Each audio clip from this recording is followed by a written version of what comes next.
राजा और लालची मंत्री की कहानी। बहुत पुरानी बात है। दक्षिण भारत में एक राजा राज्य करता था। राजा का राज्य समुद्र के किनारे था। राजा को भोजन के साथ मछलियाँ खाने का बहुत शौक था।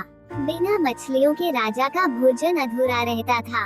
एक बार की बात है, राजा के राज्य में बहुत तेज तूफान आया, जिसके कारण कोई भी मछुआरा मछली पकड़ने के लिए समुद्र में नहीं जा सका।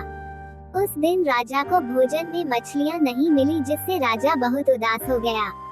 राजा ने जब अपने मंत्रियों से इस बारे में पूछा तो उन्होंने बतलाया कि इतने तेज तूफान में समुद्र में मछली पकड़ने जाना अपनी जान पर खेलने के समान है, इसलिए कोई भी मछुआरा समुद्र नहीं जा रहा है।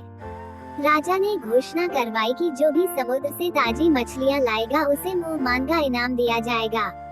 राजा की घोषणा सुनकर मछुआरों के मन में लालच तो आया, किंतु कोई भी मछुआरा अपनी जान जोखिम में डालने के लिए तैयार नहीं हुआ। उसी राज्य में एक बहुत ही गरीब मछुआरा रहता था। उसे जब राजा की इस घोषणा का पता चला तो अपनी दरिद्रता दूर करने के लिए वह अपनी जान की परवाह किए बगैर समुद्र में चला गया। समुद्र में उसने जाल फेंका, जिसमें कई बड़ी बड़ी मछलियाँ फंस गयी। मछुआरा मछलियाँ लेकर राजा के महल पहुँच, किंतु राजा के सैनिकों ने उसे महल में नहीं घुसने दिया। राजा के एक खास मंत्री ने मछुआरे को ताजी मछलियों के साथ देखा तो मछुआरे को अपने साथ राजा के पास ले जाने के लिए तैयार हो गया। मंत्री जानता था कि राजा मछलियाँ देखकर बहुत अधिक प्रसन्न होगा और इसके बदले मछुआरे को बहुत सारा धन देगा, इसलिए उसने मछुआरे के समक्ष एक शर्त रखी कि जो भी इनाम मिलेगा उसका आधा हिस्सा मंत्री अपने पास रखेगा।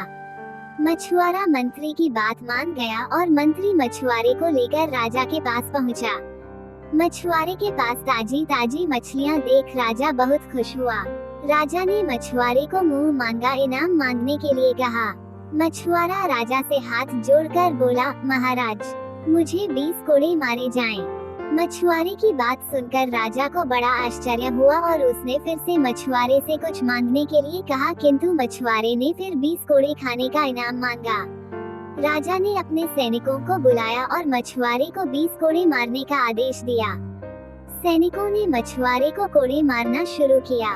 10 कोड़े खाने के बाद मछुआरा राजा से बोला, महाराज, मुझे आप जो भी इनाम देंगे उसका आधा हिस्सा मुझे मेरे हिस्सेदार को देना पड़ेगा, इसलिए बाकी के 10 कोड़े मेरे हिस्सेदारी को दे दिए जाएं। मछुआरे की बात सुनकर राजा को फिर आश्चर्य हुआ और राजा ने उसके हिस्सेदार का नाम पूछा। मछुआरा मंत्री की तरफ इशारा करते हुए बोला, महाराज, यही मेरे हिस्सेदार हैं। इन्होंने ही मुझे आपके पास लाने के बदले प्राप्त इनाम का आधा हिस्सा मांगा है। राजा ने मंत्री की ओर देखा तो मंत्री ने शर्म से अपना सर झुका लिया। राजा ने आदेश दिया कि बाकी की 10 कोड़े मछुआरे के हिस्सेदार को मारे जाएं। सैनिकों ने राजा के आदेश पर मंत्री को 10 कोड़े मारे। राजा ने मंत्री को उसके लालच के कारण अपने मंत्री पद से हटकर राज्य से बाहर कर दिया और मछुआरे को बहुत सारा इनाम देकर विदा किया। शिक्षा। राजा और लालची मंत्री की कहानी से हमें शिक्षा मिलती है कि लालच में आकर कभी भी किसी को अनावश्यक रूप से परेशान नहीं करना चाहिए।